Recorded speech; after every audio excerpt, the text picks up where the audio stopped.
Oh, you know it's official. We're There we go. recording, we're We're live live. streaming. Hey guys, we are so glad to welcome you back to our next installment episode. I don't know what you would call it, but I'll say our extreme version of the Legends of Be Wealthy calls.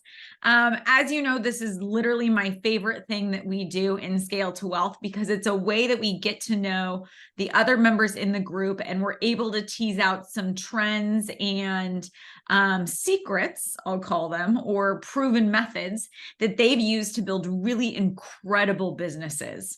The way that Brett kind of invites or looks at who to feature in these are people who are really following that Be Wealthy family office mindset model. They're really utilizing both their retail real estate business or their other operating businesses to feed and grow through increased cash flow and deal flow their investment arm of their business. And then over time, that starts to self-perpetuate. And there is no greater example in the group, in my opinion, other than Grant Howard. Hi, Grant.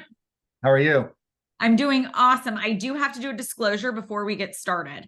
Two disclosures. The first is if you guys have not met Grant's wife, she's unbelievable. And Yes, that's you guys are. I'm pretty sure Grant wants to keep us at separate sides of the world because I would be so obsessed with her, he would never get to talk to her again. And then number two is obviously what we're sharing with you today are just things that are working really well in Grant's business. He's not a lawyer. He's not a doctor. He might be a rocket scientist, but he hasn't told us about that yet.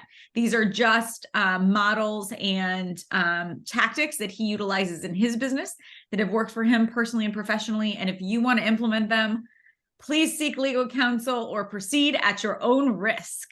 All right, you're covered, Grant. That was Love a it. Appreciate it. all right. Well, hey, let's jump in. I know a lot about you, but most of the people watching may not. Where are you located? What kind of businesses do you have? Tell us a little bit about you, your business world, and maybe a little bit about your beautiful family as well. I can appreciate that. So I'm in southern Indiana, literally on the border of Indiana, Kentucky. I could throw a baseball to Kentucky to Louisville. So we're literally right on the border. We service about 4 or 5 counties. So we're pretty rural, if you want to say. Ah, Yeah. So the two main counties that we really service in Indiana, it's a population of about 200,000 all in. wow. Yep, pretty small. So I've been in the business for 15-ish years, plus or minus, give or take, right? So my family, beautiful wife Lisa, that you've already mentioned, a healthy, loving son and daughter, Levi and Lydia, 8 and 6. They are literally my heart and soul. But so we have a retail team. We do the investment side of the business. I've done a couple other company ventures that are no longer, but yeah, we've had quite the journey. I love it. Levi and Lydia, 6 and 8, those are the most fun. They're like right in that perfect zone where they're people, they're a lot of fun, and they're still totally malleable to what your plans and your schedule are. So those are my favorite ages. I love They them. are. Every new season is my favorite season. I love So it. it's a blessing. Good. Well, great. Yeah. You do have a beautiful family, and I know a lot of people follow you on Facebook so they can see all the fun that you guys have. I also see you have your founding member plaque in the I background. do. Yep, right there. Something I'm very proud of. So Yeah, well, we started, gosh, back during COVID, and there were just about 6 people in the room, and you were one of those 6, and have yeah, helped grow Be Wealthy to the awesome world that you all make it today. So I we are. appreciate it. It's been incredible to be a part of it, but one to see what you guys have done and the changes you're having in people's lives. Like it's just been an honor to be a part of it. Well, you guys definitely make it, and it's a passion project for us to serve you all. So that being said, let's take a step back. When you first got into real estate, because you have a retail business, an investment business, you've done several other companies, you have an incredible construction business. How did you start in real estate? What did that look like? Oh goodness. So 15 years ago, I call it young and eager. I've always been at Keller, so I'm a Keller guy. I remember going into the office and not knowing what to do, who to talk to, or any of the things, and just trying to pick the brains of people. So I just show up at the office and just try to feed off of other people, get referrals, whatever I could do. I remember my first goal was to get to 4 million in sales so I can make $120,000 and I would be set for the rest of my life. I Right. love it. And then as most leaders and winners are, like that wasn't enough. So you just want to grow more and more. And that was actually up in Northern Indiana. Lafayette, Indiana is where I started my real estate career. And then I met my beautiful wife, and she had an established career, and I was just starting real estate. So it's easier for me to move down here and restart yet again versus her move up there and find a teaching job. So I've been in Southern Indiana for about 11 years, I believe, and started the same way I did up north, and just going to the office, meeting other agents, getting referrals for the people that they didn't want to deal with, doing open houses and all the things. Joined a team actually for a short while. Not sure if you knew that or not. Yeah, so that was a journey. And then just kind of realized like I want to be my own. I want to do my thing and how I want to do it. And started a team, brought on an agent and an admin. And when you bring an admin, that's what really changed for me, because somebody else's life is dependent on my performance. And then so just been growing from there. Yeah, so I've had a construction company, I had a transaction management company, but right now I'm just really focusing on the retail and investment side, just trying to be very focused on what we do. Super disciplined. Yeah. When you look at your world today, so you have the retail side, you have the investment side. What does balancing those look like? Are those running side by side? Are people crossover? What does that team structure look like? Yeah, so we have, I think, 5 licensed agents currently. And so because we're so close to the border, 3 of us are actually licensed in both states. It's just easier to drive 10 minutes across the bridge to do a deal rather than refer it out. And so we have 2 ISAs currently, and then we have 1 specifically on the wholesale side. But the way we have it structured, our retail agents can definitely do the investment side of the business. So they definitely cross over and co-mingle. But Awesome. we have to train them on running the numbers on the investment side before they go out and write their own contracts. That makes a ton of sense. Yeah. So you have all of those salespeople. What does the operations or admin hub of that look like? So right now we only have 1 admin. It's Brittany. She's been with me for 6 years. Just had her 6-year anniversary. So she does all of the things, as we say, and sometimes she does stuff for me personally, but she's my rock. She's our heart of the business. I mean, she just does everything for us. So yeah, she's a total rock star. She's a total rock star. One of the things that Brett talks about often with our other members, and obviously shows really well in your business, is that operations core, taking the time to find the right talent, and then the discipline and structure to give them a place they want to grow and can see growing in your world, such that they don't leave, can really be the backbone of your business. For you to have an operations team member that's been there for 6 years, that's incredible. We notice most of the people that have the highest 2 things: largest business, but then also the highest profit margins, are typically the ones who are able to hold on to their operations team members long term, because they're really the ones that can create that engine that supports the vehicle that moves so quickly. So congratulations on that. And Brittany is awesome. Yeah, she's absolutely incredible. Again, 6 years. I call her Mama B because she protects me and the business.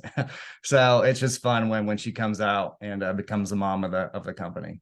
That's so cool. That's so cool. So how did you start working on the investment side? So you were working retail, you had joined a team, decided, heck no, I want to do it on my own. You start to grow and scale that. You get a salesperson, you start working on the ops side to get some of those leverage pieces. How do you determine, or at what point did you say, you know what, I want to do some of the investment side as well? Actually, I'll probably say that started before I actually even got licensed. Okay. My first house purchase ever up in Lafayette, Indiana was a short sale, and I thought it'd be awesome to fix it up myself. And so bought it and did a bunch of work, realized I do not have the skill set to do so. And so that was the first lesson, where you sub stuff out to people who can do it faster and better than you. And I moved down here, and I've just always been intrigued by taking something distressed and then making it beautiful. Yeah. And so it's always piqued my interest. So I moved down here, I started finding some properties, and I needed funding. I didn't have the cash. So I went to somebody, they agreed to fund a deal or 2 for me. And they wanted to analyze the deal first, and we kept losing out. And they finally agreed to, hey, you can have X amount of money, until you lose. It's like, just don't lose my money. And I was like, on it, appreciate it. And then I ended up getting another investor to help back me. So I've always had interest in it. I've been doing it for, well, since I moved down here, 11 years, basically, is what I've been doing it. Awesome. So, how are you generating leads for the investment side? What does that currently look like? so we are a very prospecting based team on retail and investment. And we just read the book for Disciplines Execution. That is the leading lead measure for us. How many people do we talk to, right? And we just now, we had mailers before, a year or two ago. We stopped that. I just pulled the trigger back on that. Our first mailer went out. So I'm adding to it as we grow that investment side of the company. So right now it's prospecting based. Awesome. And then we just add the mailers to it. And then we do buy pay-per-click. We use Fast Home Offer for that. Cool. I love it. So lead comes in, and then how do you determine, are you wholesaling currently? So when you say the investment side, what different disposition or acquisition strategies are you using today?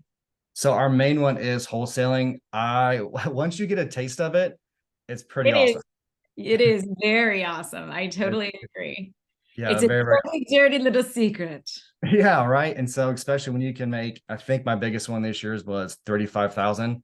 And so when you never own a property and you make that much money, it's just like, I want to do more of these. And so that's our main focus. I will definitely flip a property. Something I'm personally working on is getting my avatar buy box just really, really narrowed down. And so I'm 100% open to it, but I'm just really loving the wholesaling space. Totally. And we've wholetailed a couple as well. So those are our three main right now. I love it. I think that's so smart. Yes, that deal hierarchy that Brett shows us, where at the top, obviously, can I buy it? If I can't buy it, then we go through that deal hierarchy. But also, let's keep in mind your wholesale business isn't, or your investment business is two in one.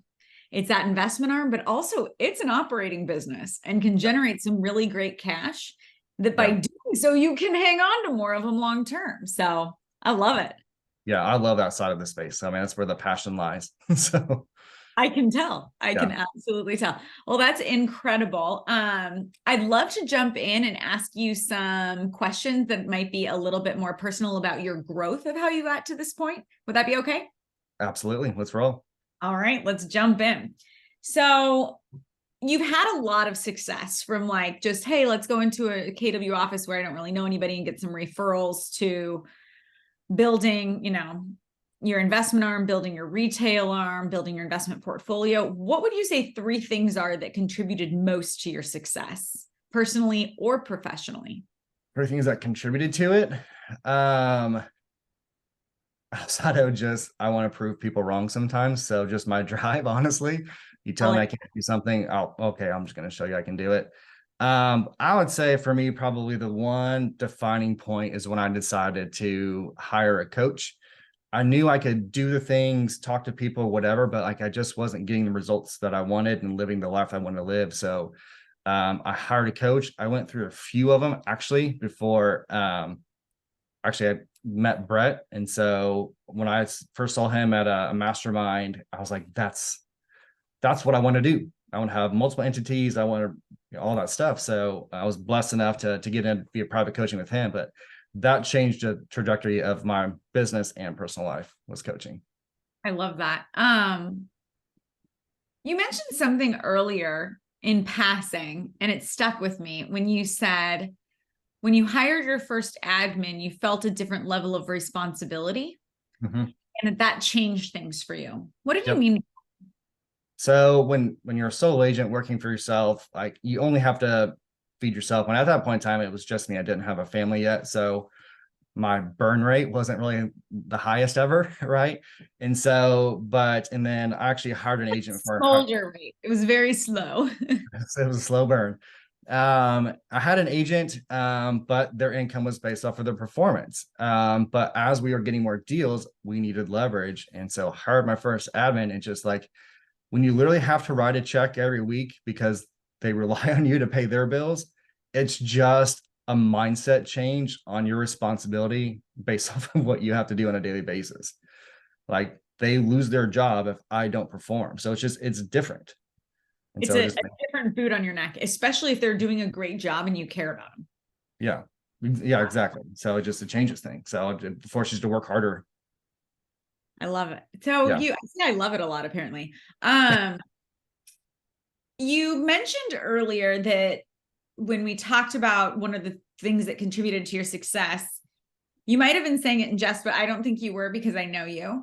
That when someone tells you you can't do something, that just motivates the daylights out of you. Yeah. But everything I've always seen has been straight success. Everything you touch, you have quite the Midas touch. So has there been a failure in there or an apparent failure that has maybe led to later success or a favorite failure of yours? Can we get like a juicy? Juicy. Well, I'd say I've failed at a lot, right? And I probably failed already today, but I'll pick myself up and move on. I would say probably one defining one was I went after a builder. Like repeat referral business can grow massively, Yeah. and he shot me down so fast. So I was like, you know what? I'll build myself. I'll become a builder. And so we started a construction company. I was blessed Wait, to have. you went after a builder to be their listing agent and then help their buyers sell their homes as just a referral partner. And because he told you no, you said, I'll just become a builder myself as your competitor. In essence, I mean, yeah, to make it simple. Yes. So I Right. found a friend and mentor. He taught me, and we built a construction company. And we kind of mentioned earlier where I'm just focused on the retail and investment side of the business. What I found is the construction world, as prideful and enjoyable as it can be, it's very, very loud. I don't know if you knew that or not.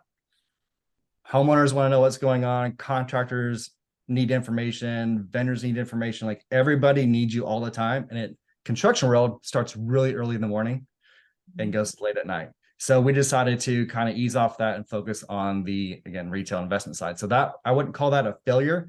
It's a great learning experience. Yeah, I think of the two noisiest jobs in kind of our world, the construction GC, for just what you said, you're the main point of contact for everybody all the way around. And then the escrow officer, main point of contact for everybody the whole way around, like lender to realtor to it's just everybody. Which makes sense why their emails are pretty short. Yep, that's exactly right. So I agree. Those are two tough jobs, and construction really is incredibly challenging. Yeah. I'm glad you found your niche and were able to spearhead straight into that. Yeah. Okay, now this is one of my favorite questions. What is an unusual habit or absurd thing that you love? Spoiler alert, we have had some really weird answers. Like someone said, eating fillet of fish. So you can't go wrong. You can be as wild as you want here. I don't, crazy or not, I'm on the cold plunge bandwagon. Like, oh, absolutely. Like, I love it. Yeah. Okay. What kind of cold plunge are we doing? Do we have like just a trough outside with water and ice? Do we have just like you're running into the river in the morning? I wish I had a river. We have a pool that's heated, so that doesn't count. So funny enough, pool, but it's bougie, so that won't work. it's a little bougie. It's got some concrete around it. Anyhow, so reading the book Stop Acting Rich.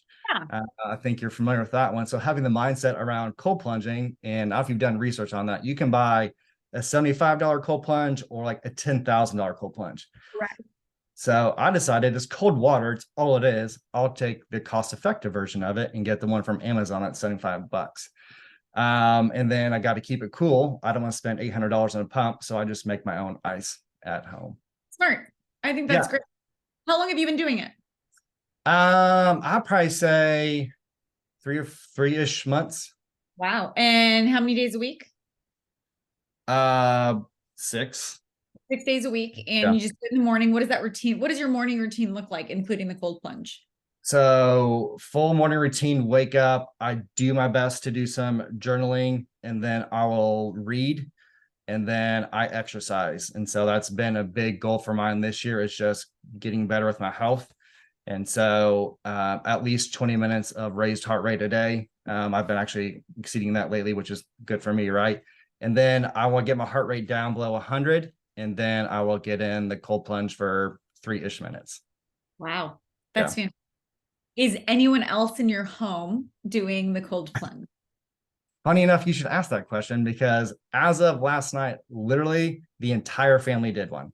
And I've got the video to prove it. So my son, who is 8, has been watching me do it. And he's like, "Can I do it?" I'm like, "Absolutely, bro. But get away. Let me get a minute. Let me do my plunge, and then we'll get you in." And he did it. He did absolutely incredible.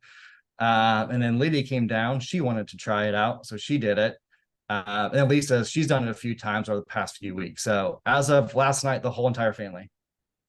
If you do have a video, send it to us. And with your permission, we'll post it in when we post this video in Facebook, our internal Facebook group. We'll post that with it and give people some encouragement to plunge their faces off. Yeah, absolutely. I'll send the one to Levi. That's the best one. So Plus, selfishly, I just want to see them. Yeah, send Levi's. That'll be great. That is a weird habit, but I really, yeah, really like it. I'm I so enjoy it. glad that you in our industry specifically, I feel like we always put our own health and the health of our family on the sidelines to take care of everyone else. And so for you to be making those really big changes, and while you may say like, oh, 20 minutes is good for me, 20 minutes, 5 to 6 days a week, Grant, and the cold, like those are huge changes versus, other people. It's a lot better than just 1 day a week for an hour. Those are really Yeah. consistent changes that are incredible. So I'm inspired by that. Really push myself on the health for this year. So it's That's fun. Yep. awesome. What advice? So if someone was new, right? That kid, someone new is coming in to your KW office, or you meet them perhaps, on the streets, we'll say, and they are going to be either new agent or investor. They're just new in the industry. What advice would you give them? The first thing that comes to mind is find a mentor that is actually doing it. I think in today's world, there's a lot of people on the social who act like they do it, but to find a mentor who can actually show you the things to do, tell you what to say, how to interact. I think the mentor coach thing is a critical piece. That'd be the first thing. Absolutely. I totally agree with that. Did you ever hear the story of when Brett was first in the industry and he went to a guy who was really, really big in the Phoenix area? He was one of the top agents. Did you ever hear this story and asked him to be his I've heard a story. I'm not sure if it's the same one. Yeah. So he went to him and said, he had a bunch of TV commercials. He was a huge agent. And so Brett went to him and wrote him a check and said, I will pay you. And I think it was like $1,000, which Brett did not have at the time. Here's $1,000 if you'll go to lunch with me. And so he said, yes, meet me at this place, this time. So Brett sits down with him and the guy said, I'm only going to give you 30 minutes. And of course, Brett's there, suit and tie, yes, sir, the whole situation. And Brett's just feverishly writing. And at the end, the guy's advice to him was, you need to go on 50 listing appointments for sale by owners. It doesn't matter what it is. Get in the door and do your presentation 50 times. And think of yourself like a comedian getting 10 minutes of stage time. You're just working on your material. Don't even ask for the close. Just pack up your stuff and leave. You don't even want the listing. You're just trying to get your stage time. And Brett came back to him and said like, hey, here's my takeaways. Here's what it looks like. And that mentorship that evolved from that, Brett credits the majority of his early success to that. And I think so often we're afraid to go out on a limb and ask for someone to help us. So how would you advise someone to ask that? Because sometimes you're super busy and it's like, hey kid, look for a mentor, just not me. How would you advise them to ask that or to do it in such a way that would compel someone to want to help them? I mean, for me, as long as they're willing to do the work, I would be happy to help anybody. What I did was I was just in the office and you just kind of start to see who's there all the time actually working and then just kind of ride their coattails. Hey, can I go on this appointment with you? Can I just ask you questions? Can I just ask? I think going back to the lead measure, like you can't get a mentor if you don't start asking questions. I don't think there's any magic thing that you need to do. It's just go find somebody who's doing it and just ask like, hey, can I take you to lunch? Can I buy you something? or just be it not an inconvenience. Like, can I ride along with you and just pick your brain? I loved that. Just being in the office, they see you there every day. You hear Yeah. their appointment. Hey, can I just shadow you? I won't say anything. Can I Yeah. just shadow you? I think there's a lot of easy ways in our industry in particular. I think people want to help each other. And I think I that's think so. I've never been at another brokerage, but I know at our Keller office, like any Keller office I've been to, like everybody's very helpful. It's competitive, right? Like we all want to eat, but at the same time, like people want to see you succeed. And that's why I just the simple answer is like just ask around, find somebody who's willing to talk to you for 20 minutes. Yep. I love it. Yeah. So you have a lot of disciplines and you're very competitive. I know you try to do this like you're a very easygoing guy, but I've known you long enough to know that yes, you are easygoing, so kind, so generous. But in here is a lot of competitive nature and you hold yourself to a really high standard. So when you feel unfocused or overwhelmed, and how do you refocus or how do you kind of recalibrate to move forward? So I picked up on two words, unfocused and overwhelmed. So the unfocused part for me is actually something a coach challenged me on. Like if I'm in the office and I'm being productive and my wife or kids saw that, how would they feel?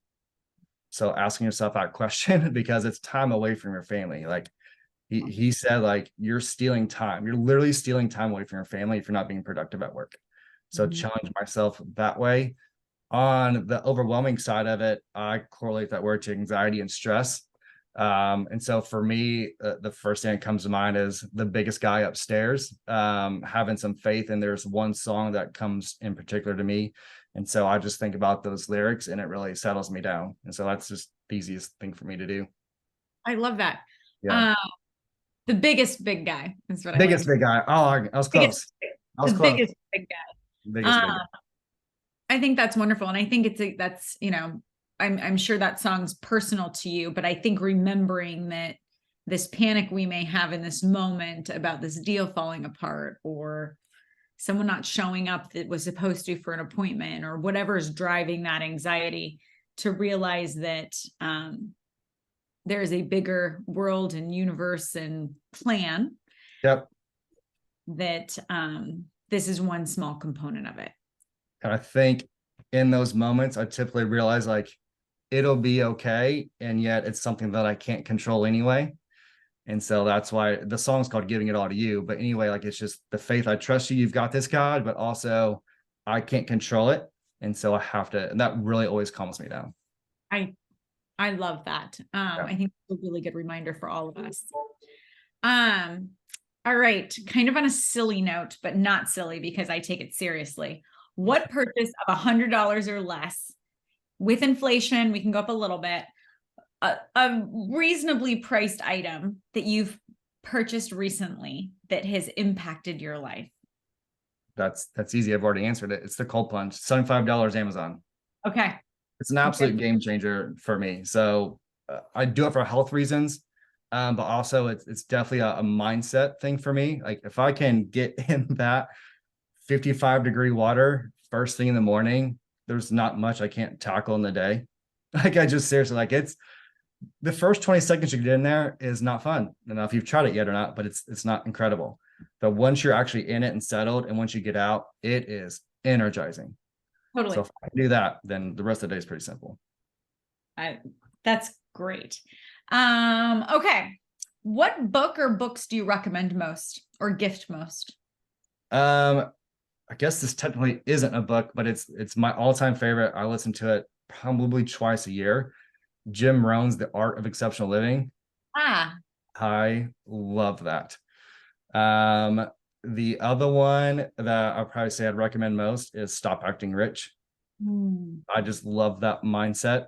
So those would be my two book Audible recommendations. I'm making a note right now for myself. I need to reread The Art of Exceptional Living, excuse me. Yeah, yeah. I will shout the rooftops from about that book or Audible. All right. So my last question for you, kind of wide angled. I know you may not have them on the Kentucky-Indiana border, but we have these things in the world called billboards. They're huge. and they're on the sides of the road when you're driving by, and hundreds of thousands of people, if not millions, can see them. Okay. So if you had a message that you were putting on a billboard for everyone to see, what would it be? I would say it's one of my favorite quotes. Doing the right thing is always the right thing to do. Yeah, I like I that. think we always have a choice on how we act. And so in our actions, everything's a choice. So I think golden rule, treat people how you want to be treated. Just doing the right thing is always the right thing to do. And that can drive a lot of decisions and how we act. It can drive a ton of decisions. Yeah.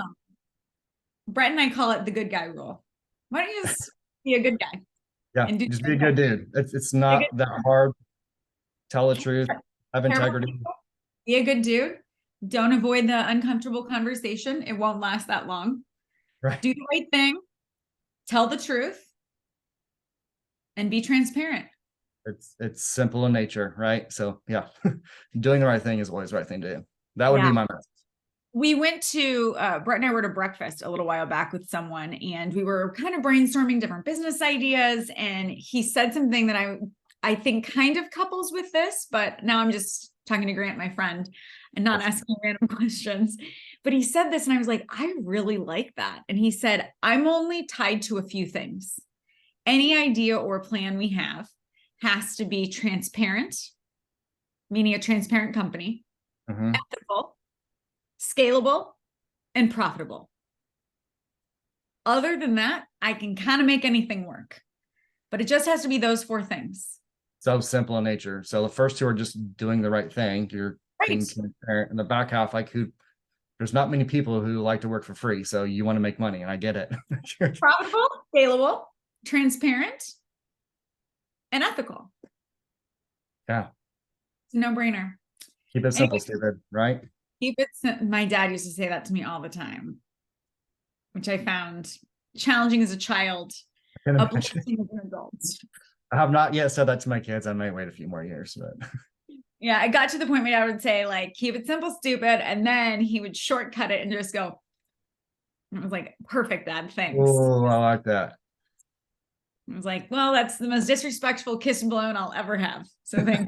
Thanks, Pops. It made an impression, though. It made an impression. But here I am 40 years later talking about it on a Zoom call. So, Grant, you are just so, such a breath of fresh air every room that you go into, and you are always playing all out and help to pour into our other members and help them grow.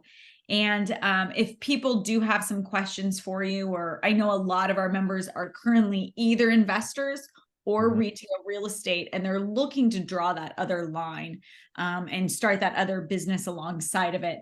If they have questions, is email the best way to reach out? Is Facebook the best way to reach out? What would be the best way to connect with you? I would say my preference would be probably text or Facebook message. I think all of us who get busy, the emails can slip through cracks sometimes. Yeah, perfect.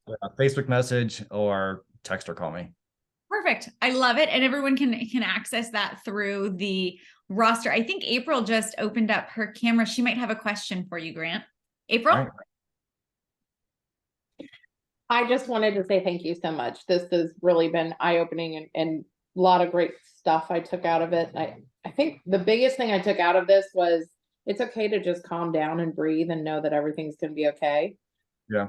And not to get so caught up in, oh gosh, the hurriedness of life. And I don't know if I could brave the cold plunge or not. But that works for me. It may not work for you, right, but I found what works for me, and it's a game changer. Super cool. Yeah, super cool. I love it. No, I just wanted to say thank you. It was very informative, and I appreciate that.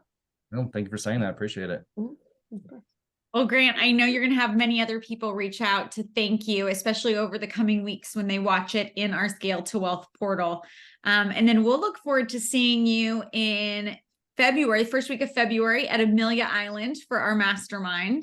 Yep, I may have a special guest, but I may need some convincing on your part. Just a heads up. Does it rhyme with pizza? It sure does. It rhymes with pizza? It does. I will absolutely help. Here's the bribe for her. We're doing the Survivor Challenge. All right. The second you. you announced it, I told her all of the things. Okay. So she was Perfect. on board, but was it 2 nights ago? She had some hesitation. Was like, I'm gonna tag Katelyn in on this. 100%. Call me in if you need me. Tell her to just keep doing the cold plunge. She'll be more than ready for it. And we'll talk to you soon. Thanks so much, Grant. I appreciate it. Thank you. Bye, guys. You all.